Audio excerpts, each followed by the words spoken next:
Hello everyone, my name is Shubham and today we are going to implement a polyfill for reduce method.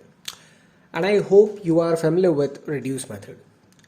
We can use the reduce method something like this, passing a callback function and one initial value. So what is this reduce method? First, we can say that it runs this callback function over all the array elements, and in every iteration the returned value is passed into next iteration as accumulator. On the final iteration, this accumulator becomes the return value of reduce method. Okay, so now before I start with the implementation part, you should ask few questions to yourself. First, what happens if the first argument is not a function itself? Second, what happens if we use this reduce method on any empty array and without any initial value? Actually, this is very important question. Remember, empty array and without any initial value. And third question, what happens if we use reduce method on a sparse array, and how does reduce method work around it? So I will discuss all the answers in this video, but in one of my previous video of map polyfill implementation, I've covered few questions which is kind of important for this video and for all polyfill videos in future. And those are, what is polyfill, and some basics of Array.prototype, and why we are adding this any custom made function to Array.prototype. So please watch that video first before starting with this one, or at least watch for first 5 minutes and then you can continue with this one. So let's move ahead and try to answer this first question. What happens if the first argument is not a function? So we need to put a check for the parameter if it is not a function, and we need to handle accordingly. Okay, we'll see it in the implementation part. Cool. Then comes the second question. What happens if we use this method on an empty array and without initial value? Well, this is kind of interesting, and many people forget about covering this edge case, and it might give you an edge over some of the candidates if you do it right. Believe me. Let's understand what does this reduce method return if we put a similar scenario. To do that, let's go to the console and let's try to define one empty array like this, and let's do reduce inside it and use some callback function without initial value, and put accumulator current, and let's return accumulator plus current. Cool. Now see, what error it is showing is reduce of empty array with no initial value. It is kind of a type error it is returning. So we need to handle this case as well. This is the corner case, by the way. Okay, so now for the third question, what happens if we use this method on a sparse array? It will simply run the callback function for only assigned indexes as filter method does. I've explained briefly about this in my filter implementation of polyfill. So if you want, you can check it out. Otherwise, let's continue. Okay, so now let's continue for the implementation part. What do we do to write a polyfill? Again, I've already discussed briefly in the map polyfill video. If you haven't seen, click on the I button above. So what do we do? First, we make the inbuilt reduce method as null like this. After that, we are going to check if there is any reduce method or not. If it isn't, then we are going to add a function inside of it. That's right, our custom made function, and it will take one callback function and one initial value. Cool. So okay, now think, normally if we want to use array.reduce method, what we would have done something like this. correct? It is going to take accumulator, current value. There are a couple of more arguments, something like index and the complete array as well. But for now, simplicity will work with these two parameters only. Cool. If we go ahead and now save this, and by the way, just comment it for now. If we go ahead and save this, let's see the result on the console.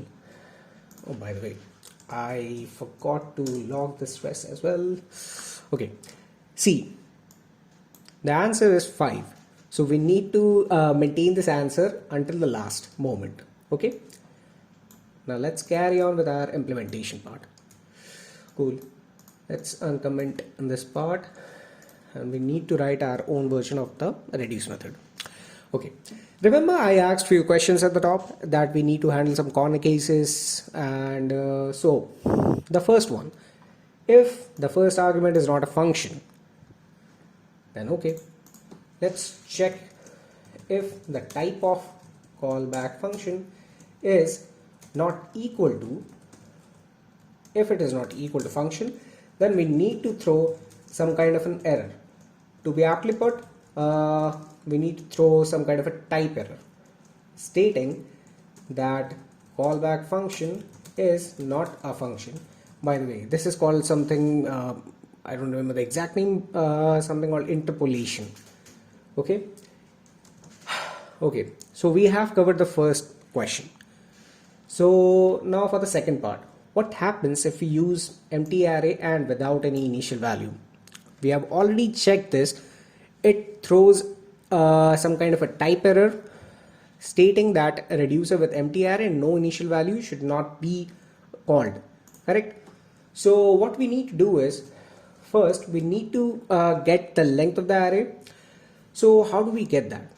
Remember, whenever we use something like this, array.reduce, this keyword already get the reference of the array.